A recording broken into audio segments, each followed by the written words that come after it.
She was standing at the bottom of the stairs in a wedding dress that wasn't hers. The veil was too long. The shoes were half a size too small. And the bouquet of white roses she was holding, she hadn't chosen those either. None of it was hers. But in 20 minutes, she was going to walk down the aisle anyway. Her name was Clara Whitfield, and she was 31 years old, standing in her sister's wedding dress, about to marry her sister's groom, a man she had spoken to exactly 4 times in her entire life. She looked at herself in the mirror and said one word. Okay. Not because she was brave, not because she was fearless, but because there was simply nothing else left to say. Her sister Diane had called at midnight, not to talk, not to explain, just to cry. And in between the crying, she had said it. 3 sentences that changed everything. I can't do it, Clara. I can't marry him, please. Please go in my place. Clara had sat on the edge of her bed in the dark for a long time after that call ended. She had reached for that word, no, and she had held it in her mouth like a stone. But then she thought about her mother who had worked 3 jobs to pay for this wedding, her mother who had told every person in town that her daughter was marrying into the Harlow family, her mother who, if this wedding fell apart tomorrow morning, would not survive the embarrassment, not at 64, not with her heart the way it was. So Clara put down the phone, she got up, she drove to the venue at 2 a.m. She found the wedding coordinator, and she said 4 words she couldn't take back. I'll be the bride. Now here she was. Shoes too tight, veil too long, heart somewhere between calm and completely terrified. The door opened. Her mother walked in. She looked at Clara in the dress, and her face did something complicated. Relief and grief and love all at once. She walked over and pressed both hands against Clara's cheeks. You are a good woman, her mother said. You have always been a good woman. That was all. She didn't say thank you. She didn't explain. She just held Clara's face for a moment, and then walked out, and Clara turned back to the mirror. Okay, she said again. The church was full. 200 people who had come to see Diane get married were sitting in those pews. Diane, the beautiful one, the one who lit up rooms, the one who had laughed her way through life, while Clara stood quietly in the corner and made sure everything worked. Clara walked slowly, 1 step, then another. She kept her eyes on the floor for the first few seconds, and then she lifted her head, and she saw him. His name was James Harlow. He was tall, dark jacket, no tie. She noticed that right away. No tie. Which felt somehow human in a way she hadn't expected. He was standing very still at the altar, hands clasped in front of him, and his face was doing something she couldn't read, because he knew, he could already see, it wasn't Diane. She watched the moment he realized. She watched it move across his face like a shadow. Not anger, not shock exactly, but something quieter. Something that looked, strangely, like recognition. Like he had already known, somewhere deep down, that today was not going to go the way anyone planned. He didn't walk out. He didn't raise his hand. He didn't say a word. He just looked at her. And then, slowly, so slowly, he gave one small nod. Like he was saying, come. It is all right. Keep walking. And she did. The guests sat still, some of them whispering, some of them clearly confused. Clara heard the murmurs moving through the pews like a slow wave. That is not Diane. Is that her sister? What happened? Where is Diane? She ignored all of it. She kept her eyes on the man in front of her. James Harlow was 38 years old. She knew he ran a property development company his father had started, and that he had turned it into something much larger than his father ever imagined. She knew he had kind eyes. She had noticed that the first time she met him at a family dinner 6 months ago, when he had quietly refilled her water glass without being asked, and then gone back to his conversation as if he hadn't done anything at all. She had noticed that she noticed things like that. When the officiant reached the vows, there was a pause. Not to the room, to her. I do, he said. Clear, steady. She took a breath. I do, she said. And that was that. Afterward, at the reception, no one knew what to do. The guests ate, they drank, someone played music in the corner, but there was a strange quiet underneath all of it. The kind of quiet that comes when everyone knows something happened, but no one wants to be the first to say it out loud. Clara sat beside James at the head table. They didn't speak for a long time. Then he leaned slightly toward her and said, very quietly, Are you hungry? Yes, she said. Actually, yes. He signaled to a server and made sure her plate was full before he touched his own. She didn't know what to do with that latter. When the dancing started and the lights went low, he leaned over again. We should talk. He said, not now. Not here. But soon. Yes, she agreed. We should. Are you all right? He asked. She thought about lying. She was very good at lying gracefully. At saying fine. I am fine, with a smile that closed all the doors. But she was too tired tonight. No, she said. Not entirely. He nodded. Neither am I. And somehow that honesty, that small quiet honesty from a man she had just married by accident, made her feel less alone than she had felt in years. His house was not what she expected. She had imagined something cold, something designed to impress, all marble and glass and empty space. That was the kind of house she expected from a man like James Harlow, but it wasn't like that at all. It was a large house, yes, but warm. Real ones, with real books that had been actually read, some of them with pages folded, some with little torn pieces of paper tucked inside as bookmarks. There was a soft rug in the living room that had clearly been there a long time. There were pictures on the walls, not the kind you buy at a gallery to impress people, but real photographs, family, places, moments. And in the corner of the living room there was a little wooden train set. Clara stopped when she saw it. You have a child, she said. James had been carrying her bag toward the stairs. He paused. Two, he said. They're with my mother tonight. They'll be home tomorrow. He said it carefully, watching her face. Clara looked at the train set for a moment longer. How old? She asked. 7 and 5, he said. Owen and Lily. She nodded slowly. Okay, she said. He watched her. You didn't know? No, she said. Deanne didn't mention it. Something moved across his face then, a flash of something old and complicated. I'll show you your room, he said. Your room, not our room. He made that distinction quietly and without making it a thing. And she was grateful for that too. She lay awake for a long time that night, in a room that smelled like cedar and clean linen, in a bed that was bigger than her entire studio apartment had been. She thought about Diane who had run away and left all of this behind. Diane who had picked up her life and put it down somewhere else without a word of explanation to any of the people she was leaving in the wreckage. Clara wasn't angry. She told herself she wasn't angry. She was tired, and somewhere underneath the tired, there was something else.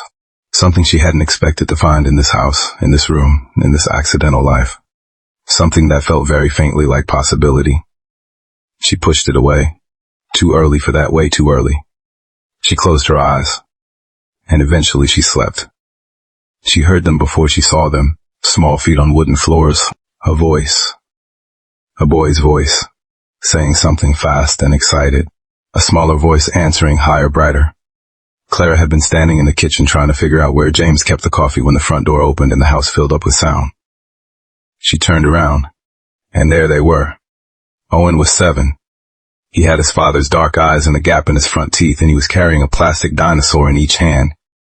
He stopped when he saw Clara. His eyes went wide, not afraid, just surprised. Lily was 5. She had curly hair and a yellow jacket, and she was still holding the hand of an older woman who must have been James's mother. Lily looked at Clara with the perfectly open curiosity that only very small children are still brave enough to show. Who are you? Lily said. James came through from the hallway. This is Clara, he said. His voice was gentle. She's going to be staying with us for a while. Why? Said Owen. Because she is my wife, James said simply. No drama, no over-explanation. Owen thought about this. Did she eat breakfast yet? No, James said.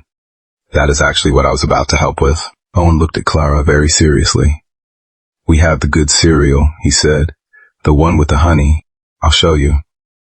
And just like that, he walked past her to the cabinet and stood on his tiptoes to reach it.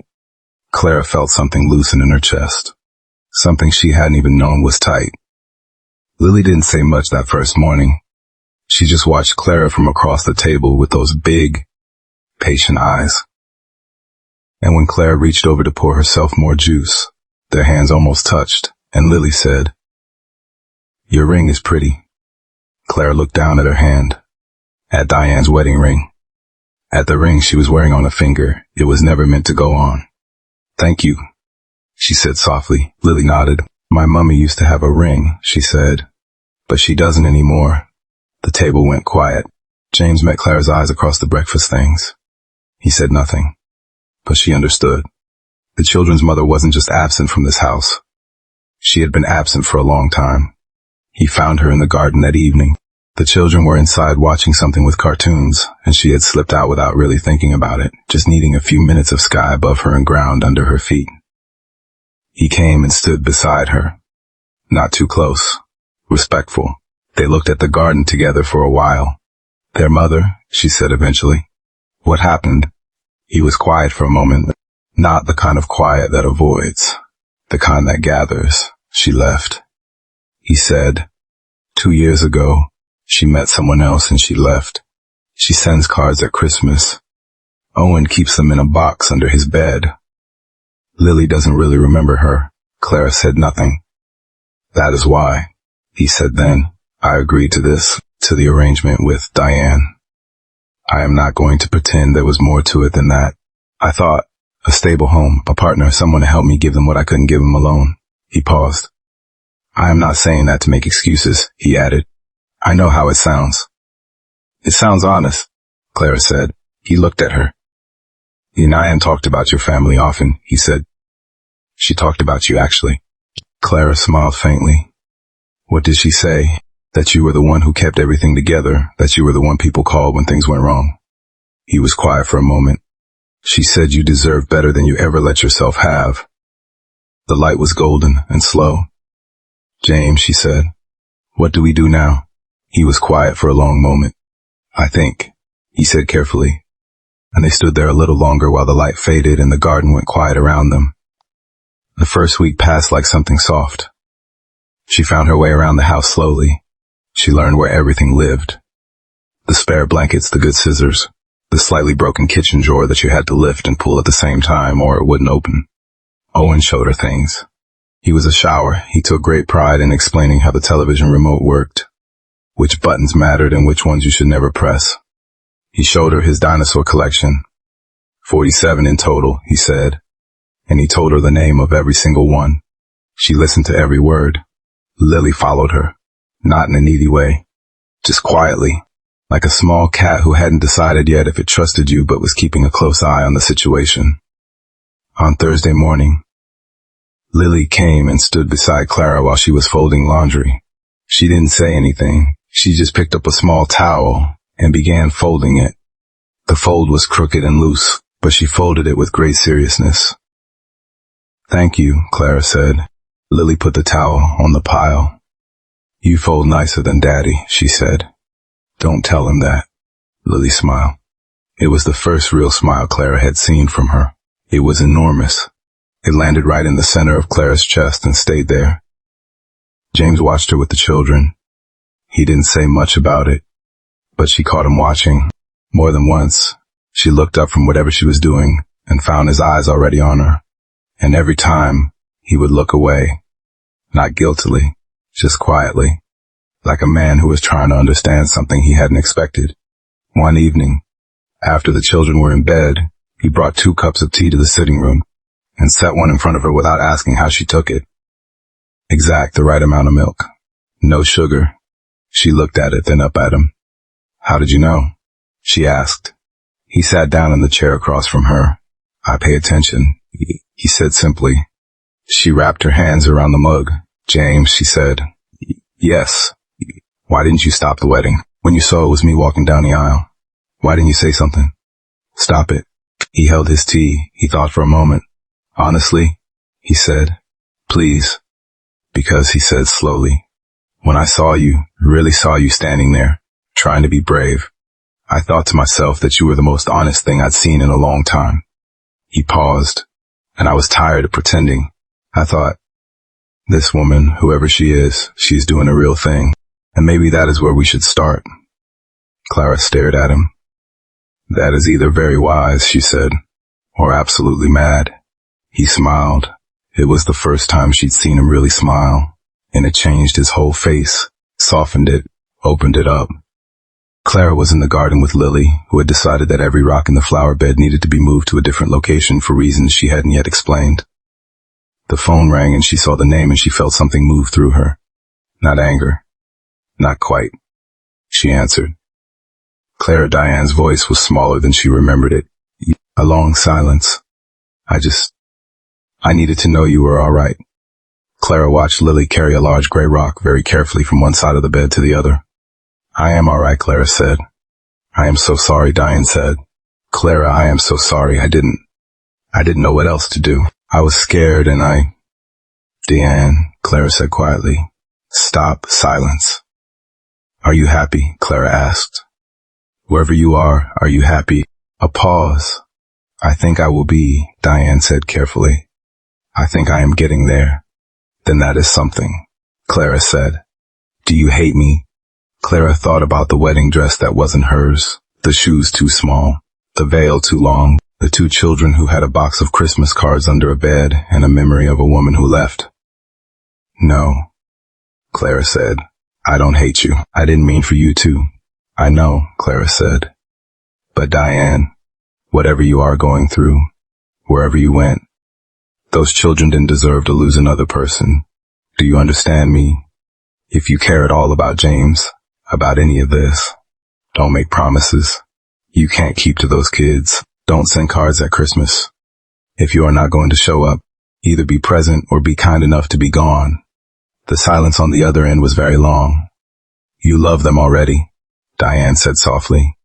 Clara opened her mouth to say no, to say it was more complicated than that, to say she barely knew them, to say Lily looked up from her rock. Clara, she called. Come and see. This one has a sparkly bit. Hey. Clara looked at the little girl in her yellow jacket, kneeling in the dirt, holding a gray rock up toward the sun. I have to go, Clara told Diane. She hung up. She walked over to Lily. She crouched down and looked at the rock, and yes, there was a sparkly bit. Beautiful, Clara said. And she meant the rock. But she meant other things too.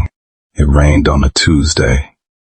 The kind of rain that doesn't apologize, heavy and steady and all night long. Owen couldn't sleep. Clara heard him first.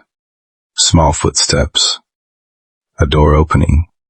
The sound of a child not quite crying, but not quite not crying either. She got up. She found him at the top of the stairs, sitting on the top step with his dinosaur, the blue one, his favorite, held against his chest. She sat beside him.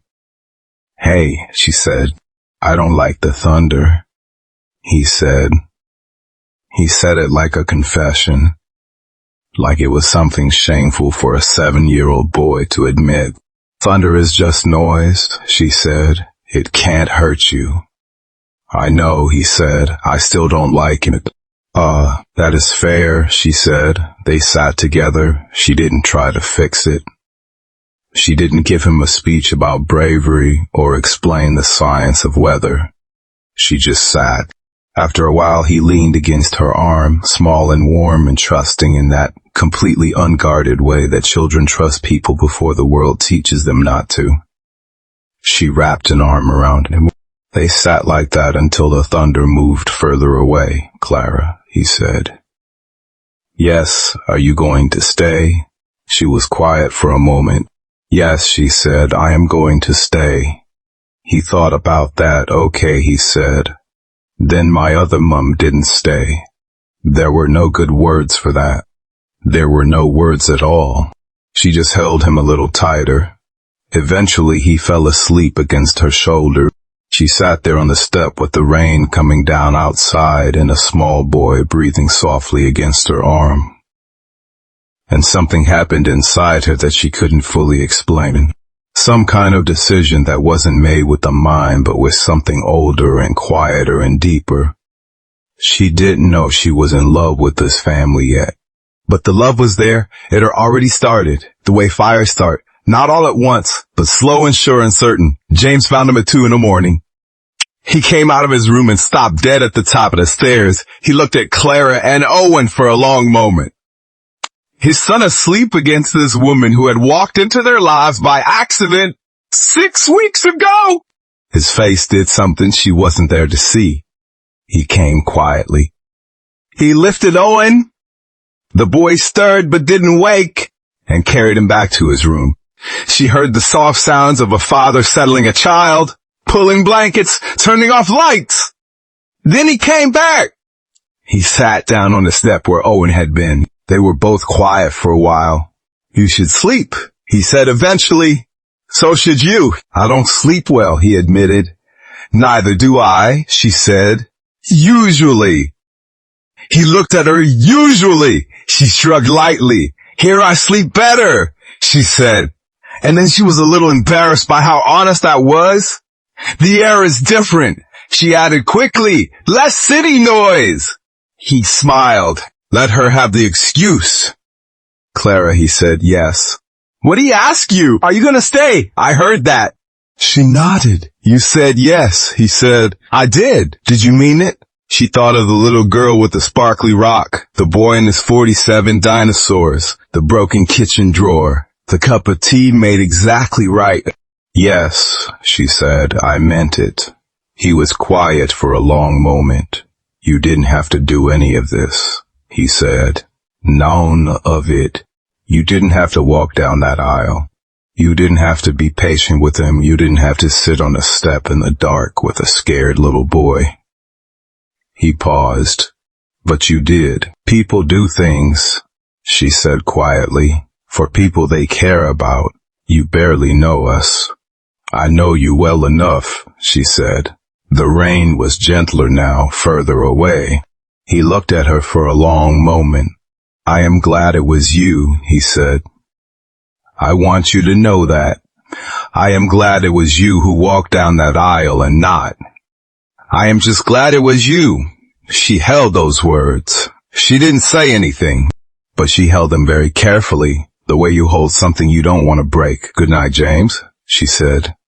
Good night, Clara. She went to her room. She lay down in the dark, and she smiled. Just a little. Just to herself. Love didn't arrive with a grand gesture.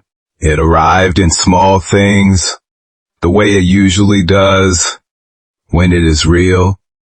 It arrived in the way he left the kitchen light on for her when she worked late at the table with her laptop. She had started doing small freelance writing work again. She'd been a copywriter before, had put it aside when her mother needed her, and he never said a word about it. But every evening, the light was on and a glass of water was beside the socket where she plugged in her laptop. It arrived in the way she kept a list of Owen's show and tell days so he never went to school unprepared, and the way James found the list on the refrigerator one morning and stood looking at it for a long time before he went to work. It arrived in the Sunday morning routine that assembled itself slowly week by week without anyone designing it. James made eggs. Owen set the table.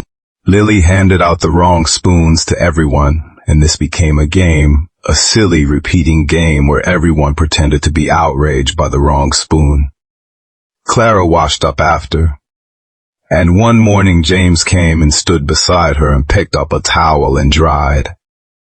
They stood shoulder to shoulder at the sink, not saying much, just there. And that was love.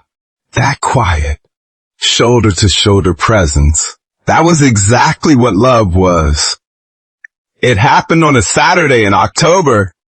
Her mother had called not to check on her, not to ask how she was, but to tell her that Diane was coming home for a visit. Diane wanted to see everyone. Diane was doing well, apparently. Diane was happy. Clara sat with the phone in her hand after the call and felt something old and heavy settle back over her. All her life, it had been this way. Diane's needs first. Diane's happiness. Diane's story. And Clara, quiet, capable Clara, standing in the wings, making it all possible. She thought, what am I doing here? I am a woman who was pushed into someone else's life because I couldn't say no. And I am building something real in this borrowed life. And one day Diane is going to come back and want it for herself. She packed a small bag. She didn't know where she was going. She just needed to move. She needed to remember that she could She was standing in the hallway with a bag in her hand when Lily appeared at the top of the stairs. Lily looked at the bag. She looked at Clara. Her face was very still and very careful, the way a child's face goes still when they are holding something too heavy for their arms and trying not to show it. "Are you going away?" she said. Her voice was very small. Clara put the bag down. She climbed the stairs. She sat on the top step, the same step where she had sat with Owen that rainy night, and she held out her arms. Lily came and sat in them. "No," Clara said, "I am not going away." Lily was quiet for a moment then. Owen said you might. He said mummies leave sometimes. Clara closed her eyes.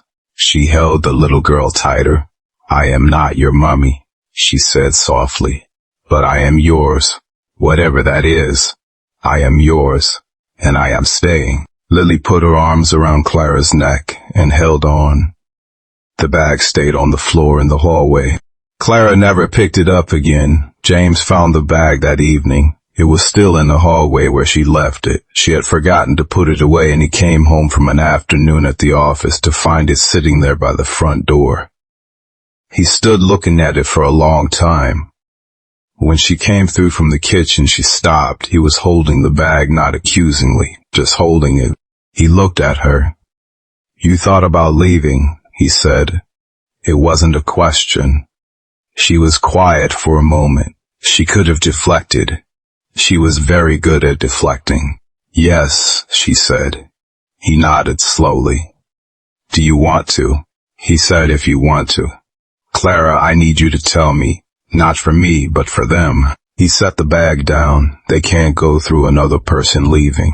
I can't let that happen to them again. I am not leaving," she said. "But you wanted to." "I was afraid," she said. "That is different." She looked at him directly. "Diane is coming home. And I got scared that I was just filling a space. That this isn't really mine, any of it." He was very still. "This is yours," he said. "James, number, listen to me." He crossed the hallway until he was standing close to her. Not threatening, not crowding, just close in the way of someone who needs you to hear them properly. "This is yours. That kitchen, that broken drawer that you learned to open the right way before I even showed you. Those children who are upstairs right now, arguing about which dinosaur gets the top bunk. This is yours. You made it yours. I watched you."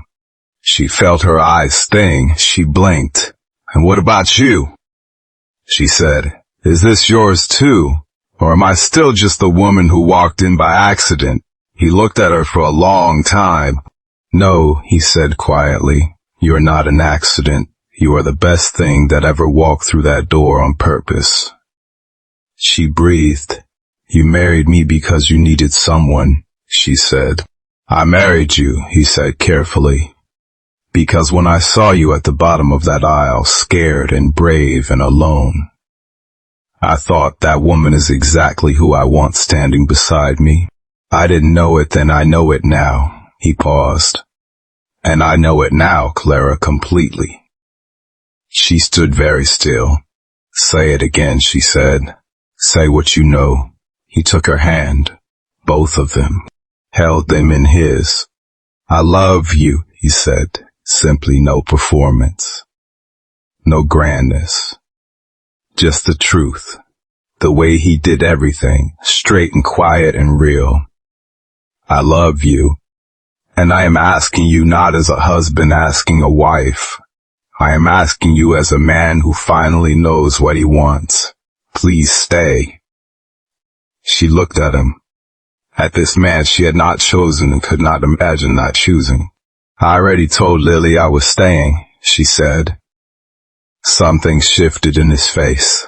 Something vast and quiet and grateful. "When?" he said. "This afternoon." She saw the bag. He closed his eyes for a moment. When he opened them, they were different, softer, older somehow, and shining with something she recognized as the particular grief of a man who knows how close he came to losing everything again. "Thank you," he said, "for choosing them." I chose all of you, she said. He lifted her hands and pressed them against his chest, against the place where his heart was, and she felt it, steady and real. Deanne arrived on a Friday afternoon in November. She came through their mother's front door looking golden and well-rested and a little guilty, and she stopped when she saw Clara sitting at the kitchen table with a cup of tea. They looked at each other. Then Diane sat down. The table between them was the same table they had grown up at. The same old wood, the same wobbly leg on the left side that you learned to avoid if you didn't want your tea to slosh. You look different, Diane said. Happy, Diane said quietly, like it cost her something to say it. I am, Clara said. I think I am. Deanne looked down at her hands. Is he good to you? He is very good to me. Yeah. And the children? Clara smiled before she could stop herself. It was immediate, that smile. Unstoppable. They're extraordinary, she said. Diane was quiet for a long moment. I am sorry, she said. I know that doesn't fix anything.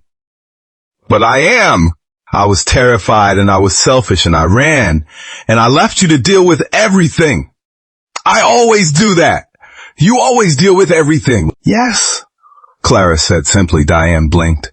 She had expected more grace than that. The easy grace that Clara always offered, but Clara was different now. Quieter in a different way. Not a smaller quiet. I needed you to say that, Clara said. I needed to hear it. I know. And Diane, I forgive you. I want you to know that. I forgive you and I love you and I am not angry anymore. She paused. But I need you to understand that what I have now, it isn't a consolation prize. It isn't a hand-me-down. It is mine, fully mine, and I will not apologize for it, and I will not feel small about it. Diane nodded. Her eyes were bright. He is lucky, Diane said. He doesn't know how lucky. He might be beginning to, Clara said, and she smiled. Spring came back around. A full year had passed since Clara had stood at the bottom of an aisle in borrowed shoes and walked toward a stranger who gave her one quiet nod that said, "Come, it is all right." She was in the garden with Lily on a Saturday morning when Owen came running out. Dad says, "Come inside," he announced. He is doing the thing. What thing? Clara said. The thing with the serious face, Owen said. Lily looked at Clara. Clara looked at Lily. They both stood up. James was in the sitting room when they came in. He was standing in the middle of the room looking. Owen was right. Very serious indeed. In his hand was a small box. Clara stopped. The children stopped beside her. Owen slipped his hand into hers. She felt Lily's small fingers find her other hand. The three of them stood there looking at James. He looked back at them. Right, he said. He cleared his throat. I've been thinking about what I want to say for a while, and nothing I think of sounds like enough. So I am going to say it plain. He opened the box. A simple ring, a beautiful one. A ring chosen, clearly, by a man who paid attention. Clara, he said, you came into our lives in the strangest possible way. You didn't plan it. We didn't plan it, but somewhere in all of that, in the tea and the wrong spoons and the rainy nights and the dinosaurs and the broken drawer, something real happened. Something I didn't think I'd have again. Owen squeezed her hand. I know this isn't a typical proposal, James said. We're already married, but I want to do this the right way. I want to ask you, in front of the people who matter most, if you will choose me, choose us. Not because you had to, not because your family needed you to, but because you want to. He looked at her steadily. Clara Whitfield, will you be my wife? On purpose this time. She laughed. She couldn't help it. A real laugh, warm and startled and full of everything she felt. Yes, she said. He slid the ring onto her finger, the right finger, her finger. Oh, and threw both arms around her waist. Lily climbed between them and wrapped herself around both of them at once. James put his arm around all of them, all three of them, and pulled them close. There in the middle of the sitting room, surrounded by bookshelves and photographs and 47 dinosaurs and a little wooden train set in the corner, they were a family, not a perfect one, but a real one, a chosen one. And that was the only kind that ever truly lasted. Years passed, not quickly, the way good years pass, full and slow, with enough space in them to notice things. Owen grew tall. He kept the dinosaurs in a box in his wardrobe, even as a teenager, though he wouldn't admit it to his friends. He would, however, admit it to Clara. He told her things he didn't tell James, sometimes not because he loved her more, but because she listened in a particular way that made the words feel safe. Lily grew into herself. She was fierce and funny, and she had her father's steady eyes and her stepmother's habit of folding things neatly. She called Clara Mom one evening without warning or announcement, just casually in the middle of asking about homework. And Clara had to leave the room for a moment and stand in the hallway and breathe. She cried, just briefly. And then she went back in and helped with the homework. James became softer as the years went by, not harder. The way good men do. The loneliness that had lived in him for so long, that deep, quiet loneliness that Clara had seen in him from the very first morning, faded. Not all at once, but steadily, surely. He watched his wife. He watched the way she moved through their life, practical and warm and occasionally exasperated by the broken drawer which he still hadn't fixed. On purpose now, because she had developed a very particular way of opening it that was entirely her own, and he didn't want to take that from her. He told her that one evening and she stared at him. "You never fixed it on purpose," she said. "Numbers. James. Yes." "You absolute." She started laughing. She couldn't finish. He smiled. That full, open smile that changed his face. The one she had fallen in love with on a rainy night at the top of the stairs. There is a bench in their garden now. Clara had it put there herself, in the spot where she had stood that first evening and asked him what they were supposed to do now. She sits there sometimes, in the early morning before anyone else is awake. Just her and a cup of tea in the garden.